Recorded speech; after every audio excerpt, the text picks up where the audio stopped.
The morning sun broke through the clouds as James Miller stood frozen at the edge of the county fair. His hands trembled and tears welled in his eyes. 20 feet away, a German shepherd with a graying muzzle stared back at him, ears perked forward in recognition. "Rex?" James whispered, his voice breaking. "Is that really you, boy?" 5 years of searching, of sleepless nights and broken promises, all culminated in this single moment that would change everything. This reunion wasn't just unexpected, it was impossible. James clutched the worn leather collar in his pocket, the one Rex had been wearing on that fateful night. The collar had been found at the scene, but the dog had vanished without a trace. Every night since then, James would hold it before sleep, a ritual of remembrance and hope that had sustained him through his darkest hours. As they locked eyes across the fairground, memories flooded back, the countless patrols, the dangerous pursuits, and the quiet evenings at home when Rex would rest his head on James's lap while he watched the evening news. The bond they had forged went beyond handler and K9. They were partners in every sense of the word. Behind James, his friend and former colleague, Detective Sarah Martinez, watched with tears in her eyes. She had been the one to convince him to attend the fair today, despite his reluctance. "You need to start living again," she had insisted that morning. She never imagined her gentle push would lead to this miracle. "Stay until the end, because this incredible story will restore your faith in loyalty, love, and the unbreakable bond between a K9 officer and his handler. The truth behind their separation will shock you, and their reunion will move you to tears." The German shepherd took one hesitant step forward, then another. Then suddenly, he was running, charging toward James with a determination that defied his age. The crowd at the county fair parted as the dog raced across the distance, his powerful body launching into the air before colliding with James, nearly knocking the retired police officer to the ground. "Rex!" James cried out, burying his face in the dog's fur as Rex whimpered and licked his face frantically. "I never stopped looking for you. Never!" The dog's tail wagged with such force that his entire body shook. He pressed himself against James, whining softly as if trying to explain his long absence, to apologize for the years lost between them. James fell to his knees, overwhelmed by emotion, as onlookers began to gather around the reunited pair. Sarah rushed forward, her police instincts kicking in as she created space around them. "Give them room," she instructed the curious crowd, wiping away her own tears as she watched the reunion unfold. A man pushed through the crowd, confusion etched on his weathered face. "Shadow," he called out. "Shadow, what are you doing?" He stopped short when he saw the dog's complete absorption in James, the unmistakable recognition between them. "That's my dog," the man said, his voice uncertain. "I've had him for 3 years now." James looked up, his arms still wrapped around Rex's neck. "His name is Rex," he said softly, "and he was my partner. But how did they get separated in the first place? And how did 5 long years pass before they found each other again?" James Miller had been one of the most respected K9 handlers in the Portland Police Department. For 7 years, he and Rex had been inseparable, patrolling the streets, tracking down suspects, and building a partnership that went far beyond the call of duty. Rex wasn't just a police dog, he was family. He slept at the foot of James's bed, joined him for morning runs, and seemed to sense whenever James was having a rough day, pressing his head against his handler's leg in quiet support. "That dog could read my mind," James would tell anyone who asked. "We didn't need words, we just knew." Their connection had begun on rocky ground. When Rex first arrived from the specialized training facility in Germany, he was stubborn and aloof, challenging James at every turn. The senior trainer had suggested reassigning Rex to another handler, but James had refused. "He's testing me," James had explained. "Once we understand each other, there won't be another team like us." He'd been right.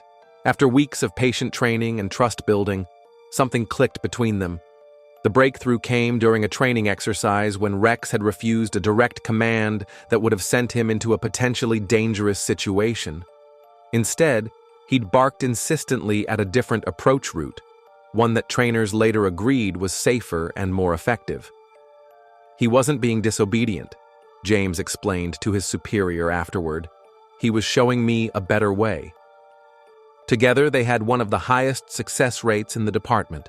Over 50 drug busts, 12 missing person rescues, and countless arrests. Their most celebrated case had been finding 8-year-old Lily Chen, who had wandered away from a hiking trail on Mount Hood. After 18 hours of searching when hope was fading, Rex had picked up her scent and led rescuers to a small cave where the child had taken shelter. Where James went, Rex followed, their movements so synchronized that other officers often joked they shared the same brain. The special bond between them had even helped James through his divorce 4 years before Rex's disappearance, the dog providing comfort during those lonely first months of bachelor life. But then came the night that tore them apart. It was supposed to be a routine call, a domestic disturbance in a quiet neighborhood. James and Rex had responded to hundreds of these before, but this one was different. Dispatch said it was just an argument getting out of hand, James recalled, his eyes distant as he recounted the story. But when we arrived, we found ourselves in the middle of an armed standoff. The suspect, later identified as Marcus Gentry, was a former soldier suffering from severe PTSD. His wife had called 911 when his nightmares spiraled into a breakdown. But by the time officers arrived, Marcus had retrieved his hunting rifle from the garage and was convinced that insurgents had infiltrated his home. James had approached cautiously, using the de-escalation techniques he'd mastered over the years. Rex remained perfectly still beside him, sensing the delicacy of the situation. For 20 minutes, James had talked with Marcus, seemingly making progress. The man had lowered his weapon slightly, beginning to recognize that he was surrounded by police officers, not enemy combatants. Then, a car backfired on the next street. The sudden sound shattered the fragile calm. The suspect had barricaded himself inside the house with his family. As James approached with Rex by his side, shots rang out. James felt a searing pain in his shoulder as he fell to the ground. Rex immediately moved to protect him, lunging toward the shooter. "The last thing I remember was Rex charging toward the house," James said, his voice breaking. Then, everything went black. Officer Sarah Martinez had been the first to reach him, applying pressure to his wound while calling desperately for backup. "Officer down! Officer down!" Her voice had cracked over the radio. "We need medical immediately." When James woke up in the hospital 3 days later, he learned that he had been critically wounded. The bullet had narrowly missed his heart. But the news that devastated him even more was that Rex was gone. "They told me Rex had pursued the shooter into the woods behind the house," James explained. "Search teams looked for days, but they found no trace of him. No blood, no tracks, nothing. It was like he had vanished into thin air." The manhunt for Marcus Gentry had consumed the department's resources. Helicopters with thermal imaging scanned the dense forest. Specialized tracking teams combed every inch of the terrain. They found Gentry 2 days later, unconscious from exposure and blood loss. He had a deep bite wound on his forearm, evidence of Rex's final act of duty. But of Rex himself, there was no sign. Some officers suspected Rex had been wounded and wandered off to die alone, as some animals do. Others believed the shooter might have taken him. The most painful theory, whispered rather than spoken aloud, was that Rex had been struck by a stray bullet in the confusion, and his body simply hadn't been found. James refused to believe any of it. "Rex is trained to return to his handler," he insisted from his hospital bed. "If he could, he would have come back to me." Sarah had organized volunteers to continue the search after the official operation was called off. They found Rex's collar caught on a bramble near a steep ravine, but the dog himself remained missing. A storm had washed away any tracks or scent trails that might have led them to him. As days turned into weeks with no sign of Rex, the search was officially called off. The department held a small ceremony honoring Rex's service, presenting James with a plaque commemorating his partner's bravery. James had accepted it with trembling hands, but everyone who knew him understood he hadn't given up. James refused to accept it. Despite his injuries, James left the hospital against medical advice to join the search for Rex. He spent weeks combing through the woods, putting up flyers and checking every animal shelter within a 100-mile radius. "My wife thought I was losing my mind," James admitted. "Maybe I was. But I knew Rex was out there somewhere. I could feel it." James and Karen had been having problems before the shooting. His dedication to the job had always created tension in their 15-year marriage. But his obsessive search for Rex became the breaking point. Karen had expected his brush with death to make him value their time together more, not watch him disappear into the woods day after day, calling a name that never answered. "You need to accept that he's gone," she had pleaded one night, 6 months after the shooting. "You're alive, James, isn't that enough?" But it wasn't. Something vital was missing, and James couldn't let it go. The injury ended James's police career. He was honorably discharged with a commendation for bravery, but without Rex by his side, the ceremony felt hollow. As he handed in his badge, he made a promise to himself. He would never stop looking for his partner. With his police pension and savings, James bought a used RV and began an extended search across the state. Every lead, no matter how unlikely, received his full attention. When a German Shepherd was spotted running wild near Mount Jefferson, James spent 3 weeks camping in the area. When a shelter in Bend reported taking in a dog matching Rex's description, James drove through the night to get there, only to face disappointment once again. Sarah remained his only consistent connection to his old life. She called weekly with updates from the department and to check on his well-being. More than once, she drove out to whatever remote location he was searching to bring him supplies and remind him he wasn't alone. For 5 years, James continued his search. He created a Facebook page dedicated to finding Rex, followed up on every possible sighting, and carried Rex's favorite toy in his truck, just in case. His marriage couldn't withstand the obsession, and his wife eventually left. "I don't blame her," James said softly.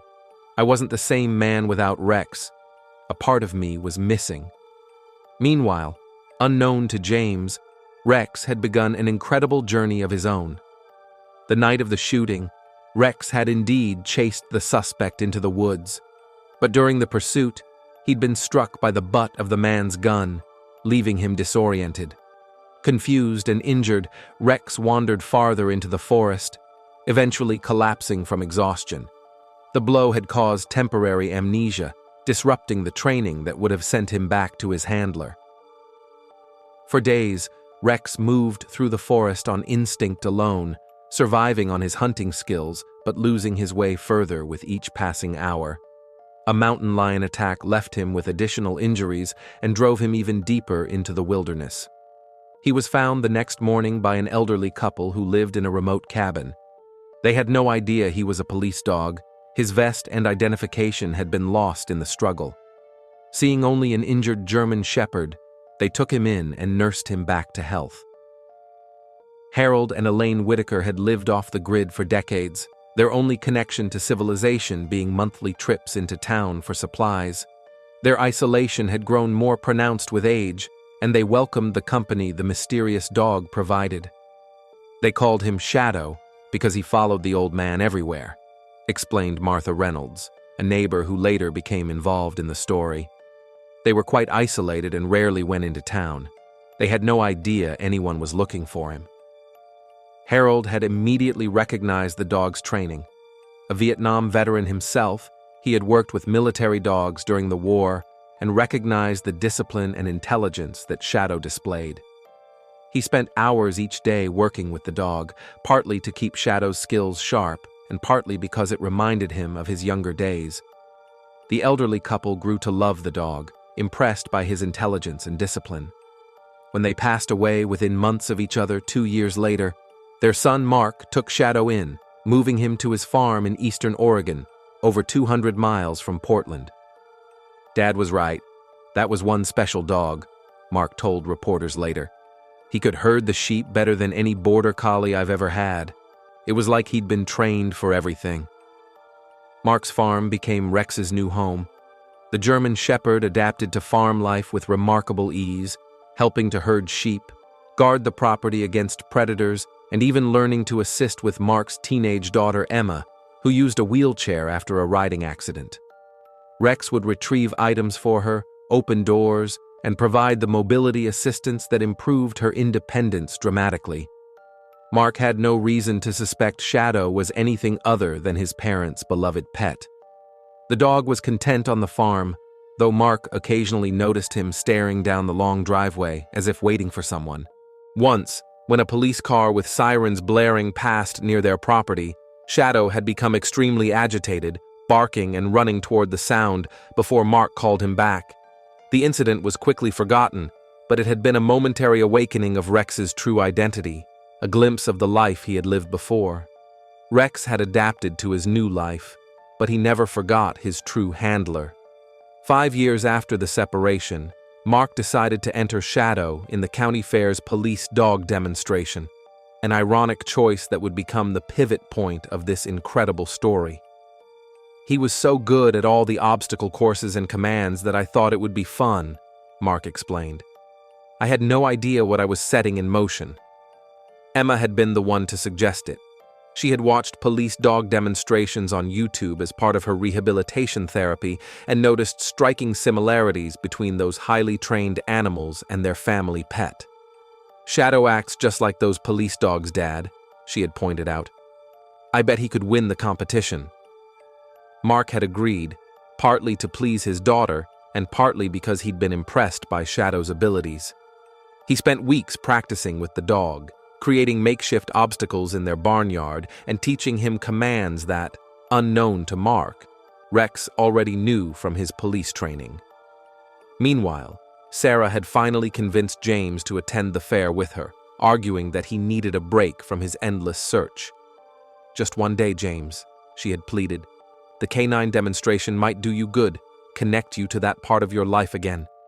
James, who had never given up his search, had taken to attending K9 demonstrations across the state, partly to stay connected to his former life, and partly because he still held on to the hope that Rex might somehow end up at one of them. "Most people thought I was crazy," James admitted. 5 years is a long time, but I just had this feeling." The morning of the fair was bright and clear. James sat in the bleachers, watching handlers and their dogs with a mixture of admiration and heartache. Each German Shepherd he saw sent a jolt of hope through his heart, followed by the familiar ache of disappointment. When James arrived at the county fair that morning, he had no expectations beyond watching the demonstrations and perhaps talking to some of the handlers. Then he saw a German Shepherd with a distinctive scar above his right eye, a scar Rex had gotten during their very first week of training together, when he'd been too eager to crawl under a barbed wire obstacle. The world seemed to stop. James couldn't breathe, couldn't move, as he watched the dog work through the obstacle course with fluid precision that he would recognize anywhere. "It was Rex's signature move," James explained, his voice thick with emotion.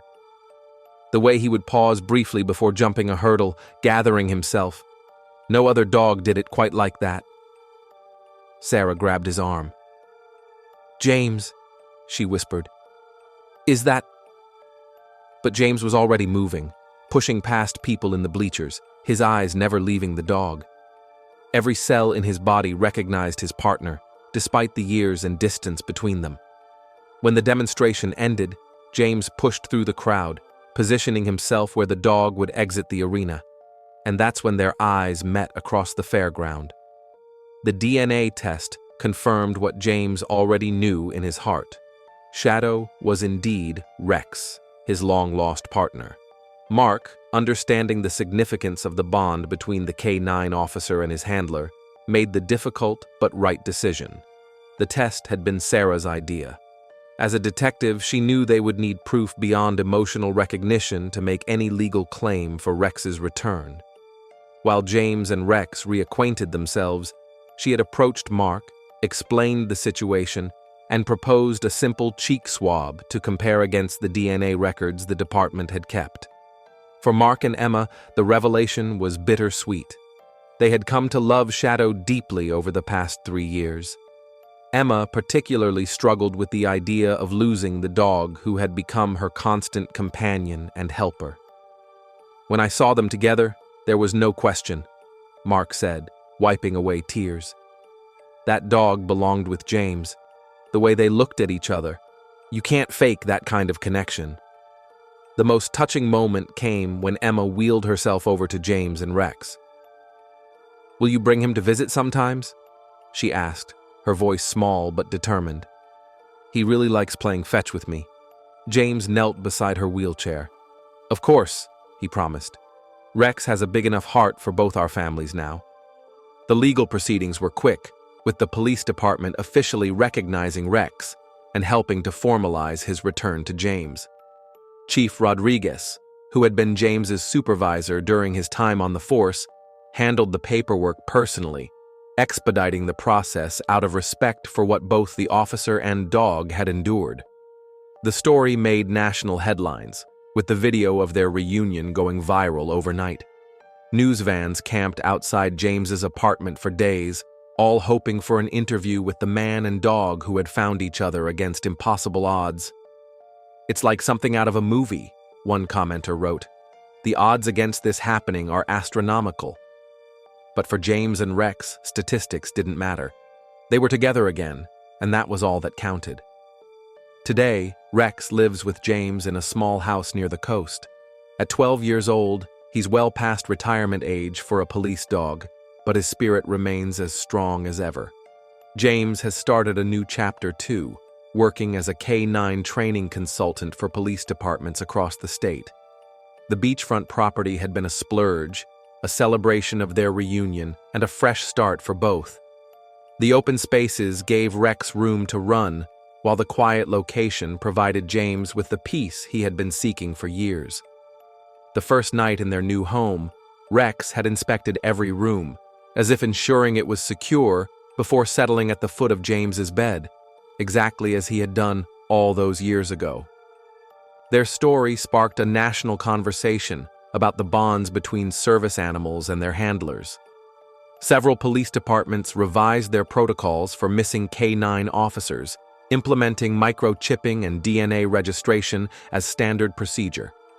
A foundation was established in Rex's name, providing support for the care of retired police dogs and helping handlers who needed assistance with veterinary bills. Every month, true to his promise, James drove Rex to visit Mark and Emma at the farm. The visits became a highlight for everyone involved. Emma's health and mobility improved dramatically when she knew Rex was coming, and Mark found unexpected friendship with James. The two men bonded by their shared love for the remarkable dog. Sarah remained a constant in their lives as well. She had been promoted to lieutenant and often consulted with James on cases involving K-9 units. Occasionally, she brought along trainee officers to meet the legendary Rex and hear firsthand the story of loyalty that had captivated the nation. Every morning, they walk on the beach together, Rex always by James's side. Sometimes James catches Rex staring out at the horizon, and he wonders if the dog is remembering his years away. "I know he had another life, and I'm grateful to the people who cared for him," James said, watching Rex chase seagulls across the sand. "But somehow, against all odds, we found our way back to each other." Scientists say that a dog's sense of smell and memory can last a lifetime. They can recognize a beloved human even after years apart. But perhaps there's something more at work here, something beyond science or explanation. Karen, James's ex-wife, had even come to visit once. Time and distance had softened the hurt between them. Watching James with Rex, she finally understood what she had asked him to give up. "I see it now," she told him as they walked along the shore. He wasn't just your dog, he was your purpose. Call it fate, call it destiny, call it the result of never giving up, James reflected, as Rex returned to his side, pressing against his leg just like he used to. Some bonds can't be broken, not by time, not by distance, not by anything. For 5 long years, James and Rex lived separate lives, both incomplete without the other. Their remarkable reunion reminds us of the extraordinary connections we form with the animals who become part of our families and the power of hope that refuses to die. If you love someone, never stop looking, James advised, his hand resting on Rex's head. They might just find their way back to you when you least expect it. As Rex looked up at him with absolute trust and recognition in his eyes, James knew with certainty that their story wasn't just a miracle. It was exactly how it was always meant to end. For Rex and James, the search was finally over. They were home. If this story touched your heart, help us spread the message about the incredible bond between service animals and their handlers. Share this video to show the world that loyalty knows no time limit and that sometimes, against all odds, lost connections find their way back to us.